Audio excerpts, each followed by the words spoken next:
21 ғасырда қоғамның әлеуметтік өмірінің дамуы ғылымның барлық салаларын жылдам ақпараттандыру және компьютерлендірумен тығыз байланысты болды. Қызметтің негізгі өнімі ақпарат, ал адамның іс-әрекеті, яғни сол ақпаратты алу, сақтау және өңдеу келесі бір адамға тарату болып табылады. Жаһандық ақпараттандыру кезеңінде, яғни қоғамның әлеуметтік, мәдени және саяси дамуына интернеттің алып келген пайдасы өте зор болды. Бірақ сонымен қатар интернеттің қарқынды дамуы желіні яғни кеңінен қолдануынан қиындықтардың, яғни қауіптердің жылдам дамуда қатар жүріп жатты. Яғни күн сайын ақпараттың еркін таралуы және жеке тұлға мен тұтастай қоғамның қауіпсіздігін тепе-теңдікте ұстап сақтау қажеттілігі артылып келеді. Жалпы ақпараттық қауіпсіздікке төнетін қауіптерді жіктейтін болсақ, интернет өзара байланысқан жүздеген компьютерлік желілерден тұратын бүкіл әлемдік байланыс жүйесі болса, екінші жағынан интернет ақпарат тарату болып табылатын ақпараттық орта. Осыған байланысты қауіп-қатердің де екі түрге бөлінеді. Біріншісі техникалық қауіп-қатер, екіншісі әлеуметтік қауіп-қатерлер. Бірінші аталып өткен техникалық қауіп-қатерлер бұлар компьютерлердің программалық жасақтамаларына жасалатын қателер. Біріншісі зиянды программалар. Бұлар арнайы компьютерге, серверге немесе компьютерлік желіге зиян келтіреді. Олар көбінесе белгісіз адамдардың, компаниялардың атынан ұсыныс хаттар мен хабарламалар жібереді, яғни спам. Осыны ашқан кезде біздің компьютерімізге тікелей зияны келеді.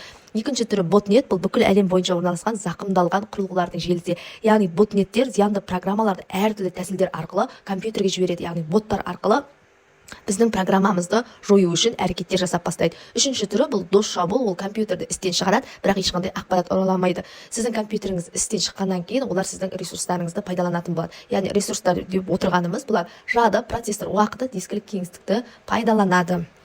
Яғни зиянды программаларға қатар зиянды программаларға вирустар, құрттар және трояндық программалар жатады. Вирус дегеніміз бұл компьютерлік программаның бір түрі, оның ерекшелігі өзімен өзі көбейеді. Файлдарға дискілерде жүктеліп, секторларда тұрып бөлініп құжаттарды бүлдіріп бастайды. Құрт бұл вирустардың бір түрі. Олар құрылғыдан құрылғыға таралады да вирустар сияқты өзінен көбейтін программалар болып табылады, яғни біздің файлдарымызды жеп бастайды. Үшінші түрі трояндық программа. Бұл зиянкестер ақпаратты жинайды, оны бұзады, түрлендіреді, компьютердің жұмыс жасау қабілетін бұзады, немесе оның ресурстарын қолайсыз мақсатта пайдаланады. Яғни принтерді, модемді, сканерді өзінен өзі жұмыс жасату мақсатында пайдаланатын программалар. Құрылғыға вирустардың енуіне жол бермеу үшін операциялық жүйені үнемі жаңартып отырған жөн. Себебі жаңартпаса, онда вирустарға компьютердің осал жерлерін тауып ену оңайырақ болады. Яғни ескі версиясы болса, вирус оған оңай кіреді. Екінші, антивирустық программаларды қолдану қажет. Олар көптеген қауіп-қатерді алдын ала біледі және оларды жойлады. Яғни белгісіз сайтқа кіріп атқан кезде ол сайтқа кіруге болатындығын және болмайтындығын программа скачать еткенде осы программаны скачать етуге бола ма, ішінде вирусы бар ма жоқ па, оны да тексеріп береді. Қосымшалар және әлеуметтік желіде жеке кабинеттің, банк карталарының жұмыс және жеке почтаның құпия сөздерін достарыңызға және өзге адамдарға хабарлауға болмайды. Екінші түрі әлеуметтік қауіп-қатер. Бұл түрі ақпараттық және психологиялық шабуылдар нәтижесінде заңсыз ақпаратқа қол жеткізуді білдіреді. Мысалға, телефонмен сөйлесу арқылы немесе оның мекеме қызметшісі кейпіне кіру арқылы сіздің ақпаратыңызды заңсыз түрде иеленуді айтады. Шабуылдардан қорғану үшін біз түрлері туралы білуіміз қажет. Біріншісі бұл претекстинг, яғни алдын ала жазылған сценарий бойынша әрекет етеді. Нәтижесінде жәбірленуші белгілі бір ақпаратты береді, яғни берілмеу керек ақпаратты беріп қояды, немесе белгілі бір әрекетті жасайды.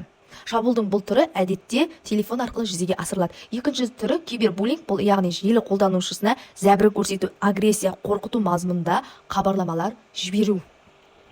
Үшінші түрі фишинг, бұл құпия ақпаратты алаяқтық жолмен алуға бағытталған әдіс. Яғни әдетте зиянкес адам банкте немесе төлем жүйесіне белгілі бір ақпаратты тексеруді немесе белгілі бір құпия сөзіңізді жіберіңіз деп имейлына почта жіберу арқылы жасалады.